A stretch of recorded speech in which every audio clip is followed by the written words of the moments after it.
Canada. I am Kazuhiro Ito, a presenter from Japan. Your country, a part of NATO and a friend of Ukraine, now occupies an important position in the North American continent. Canada has many immigrants from Japan, especially on the west coast where Vancouver is located, and is a country that is familiar to us. Now, there was an important turning point in Ukraine. It was the Russian invasion. As you all know well, Russia is a natural aggressor nation, and the full-scale war is approaching its third year. However, another turning point came from East Asia. That was the entry of North Korea into the war. Various investigations have revealed that for some time now, about half of the bullets fired by Russia have been supplied by North Korea. Kim Jong-un has used this to drive his country's military economy, and in return has obtained military technology, energy, and food from Russia. There was widespread speculation that North Korea would eventually send troops, and that day has finally come. They need each other now as dictatorial and aggressor nations. These are direct threats not only to Europe but also to East Asia, especially to South Korea, which is directly confronting North Korea, and also to Japan. If these two countries are damaged by an attack from North Korea, which has gained strength with the support of Russia, China may take this opportunity to invade Taiwan. Russia will not be able to refuse a request for support from an ally that has suffered many casualties.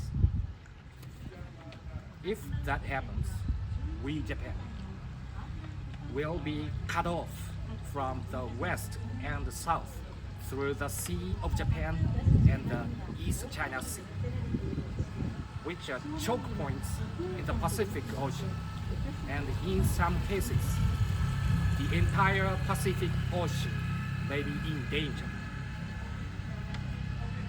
In particular, for North Korea, which has actually sent troops and suffered many casualties on the Ukrainian front. The unification of the Korean Peninsula is a long cherished wish and the ambition of their leaders. Like Russia, they don't care about the sacrifice of their people. Seoul, the capital of South Korea, is only about 40 kilometers away from the military demarcation line with North Korea. And even if it is not a missile, it is within reach of heavy artillery. If war really breaks out, Seoul will suffer great damage, and the Korean front will have to retreat, even if only temporarily. The US Army and Air Force are stationed in Korea, but there are some unknowns as to whether they can support this front. What would happen if Xi Jinping took advantage of this situation and decided to invade Taiwan with simultaneous attacks from two fronts, Korea, Taiwan, United States, and Japan? could fall into chaos. With the Trump administration now in the United States, the outcome of the war in Ukraine is extremely unclear. The Trump administration is certainly tough on Iran and China.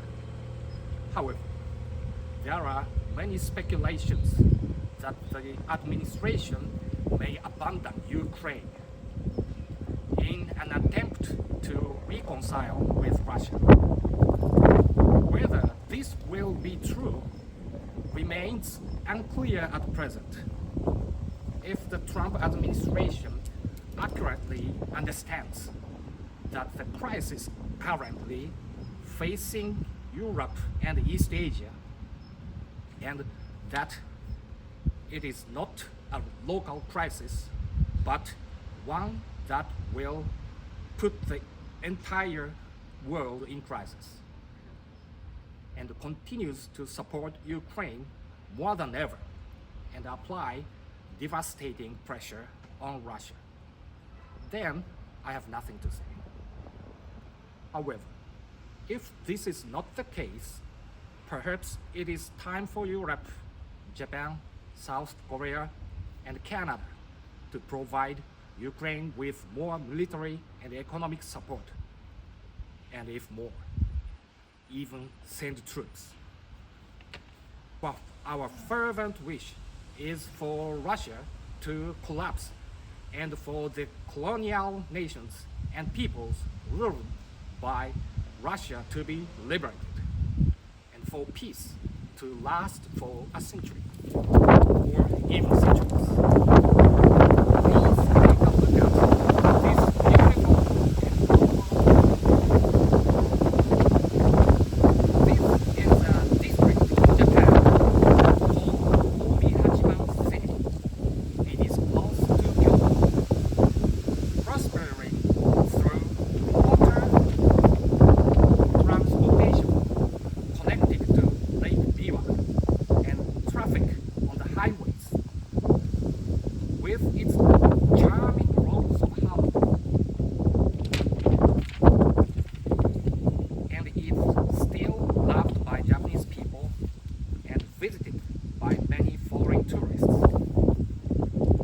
This is a beautiful landscape brought about by 260 years of peace brought about by Tokugawa Ieyasu, the shogun, who finally conquered the wars of the medieval ages.